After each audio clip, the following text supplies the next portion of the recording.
Hi friends, மல்லி சீரியலில் இதுக்கப்புறம் என்ன நடக்க போகுது அப்படின்றத இந்த வீடியோவில் பார்க்கலாம். பாவங்க நம்ம வெண்பா குட்டி அந்த சுடர்கிட்ட மாட்டிக்கிட்டு ரொம்பவே கஷ்டப்பட்டுட்டு இருக்காங்க. ஆனால் இந்த பக்கம் வந்து பார்த்தீங்கன்னா விஜயும் சரி, இந்த கதிரேசன் நிஷாவும் சரி ரொம்பவே கூலாக இருக்காங்க. இது வரைக்கும் விஜய் வந்து அந்த மாதிரி இருந்ததே இல்லை. ஆனால் வந்து பார்த்தீங்கன்னா ரொம்பவே ரிலாக்ஸாக ரூமில் இருக்காரு.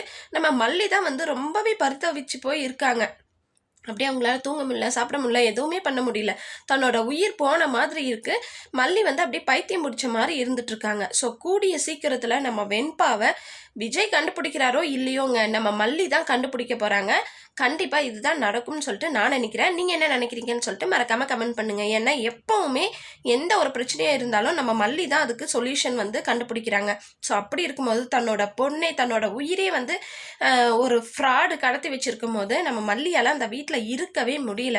விஜய் கூட கொஞ்சம் ரிலாக்ஸாக இரு மல்லி, நம்ம கண்டுபிடிச்சிடலான்னு சொல்லிட்டு இருக்காரே தவிர எந்த ஒரு ஸ்டெப்புமே எடுக்கல. ஆனால் மல்லியால் எப்படியாவது நான் என் வெண்பாவை கண்டுபிடிச்சிருவேன், நான் அவள் இருக்கிற இடத்துக்கு போகிறேன், தேடி போகிறேன்னு சொல்லிட்டு எதுவுமே தெரியாமல் மல்லி வந்து வீட்டை விட்டு கிளம்ப போகிறாங்க. அந்த நேரத்தில் நாகு வந்து இருமல்லி எங்கே போய் தேடுவ அப்படின்னு சொல்லிட்டு இருக்காங்க. நான் எங்கேயோ போய் தேடுறேன் நீ அப்படின்னு சொல்லி அந்த பாசம் வந்து அந்த வீட்டில் இருக்க விடலைங்க. பெத்த பொண்ணு மாதிரி நினச்சிட்டு இருந்த நம்ம மல்லி வந்து பார்த்திங்கன்னா அந்தளவுக்கு வந்து வெண்பா மேலே பாசம் வச்சுருக்காங்க. இதை பார்க்கும்போது உண்மையிலே ரொம்பவே பார்க்க ரொம்பவே சூப்பராக இருக்குங்க. ஏன்னா பொண்ணு பெத்த பொண்ணு மாதிரி வந்து நம்ம மல்லி வந்து பார்த்துக்கிட்டு இருக்காங்க. உயிரே போன மாதிரி தவிக்கிறது வந்து உண்மையிலே அம்மா பொண்ணோட அந்த ரிலேஷன்ஷிப், அந்த கெமிஸ்ட்ரி வந்து பார்த்திங்கன்னா ரொம்பவே சூப்பராக இருக்குது. இன்னொரு பக்கம் வந்து பார்த்திங்கன்னா இந்த சுடர், என்னடா இது 50 லட்சம் பணத்தை கேட்டோம், டக்குன்னு கொடுத்தா நம்ம வேலையை பார்த்துன்னு போயிடலான்னு பார்த்தா இதுங்க கொடுக்கவே இல்லையே அப்படின்னு சொல்லிட்டு திரும்பவும் கதிரேசனுக்கே ஃபோன் பண்ணுறாங்க. என்ன கதிரேசன் எப்படி இருக்கீங்க அப்படின்னு கேட்கறது மட்டும் இல்லாமல் எனக்கு ஒன்று தான் 50 லட்சம் பணத்தை கொடுத்துருங்க, உங்கள் வெண்பாவை நான் கொடுத்துட்றேன் அப்படின்னு சொல்கிறாங்க. ஏய் என்னடி எங்கடி இருக்கிற நீ அப்படின்னு சொல்லிட்டு வெறி ஏறி போய் திரியிறாரு. ஃபோனில் பேசிகிட்டு இருக்கிறாரு இந்த சுடர்கிட்ட கதிரேசன். ஸோ இதுதான் நடக்க போகுது. இன்னொரு பக்கம் ஒரு முக்கியமான விஷயமும் நடக்குதுங்க. அது என்னன்னு பார்த்தீங்கன்னா ரகுவும் ராஜியும் மீட் பண்ணிக்கிறாங்க.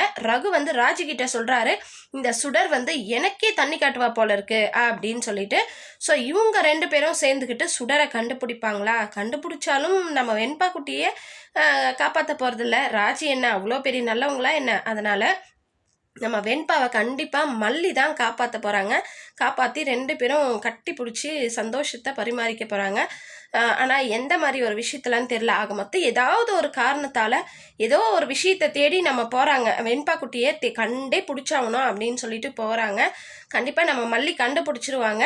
நீங்கள் என்ன நினைக்கிறீங்கன்னு சொல்லிட்டு கமெண்ட் பண்ணுங்கள். இந்த வீடியோ உங்களுக்கு பிடிச்சிருந்தா லைக் பண்ணுங்கள், ஷேர் பண்ணுங்கள், சப்ஸ்கிரைப் பண்ணிக்கோங்க. ஓகே ஃப்ரெண்ட்ஸ், பாய்.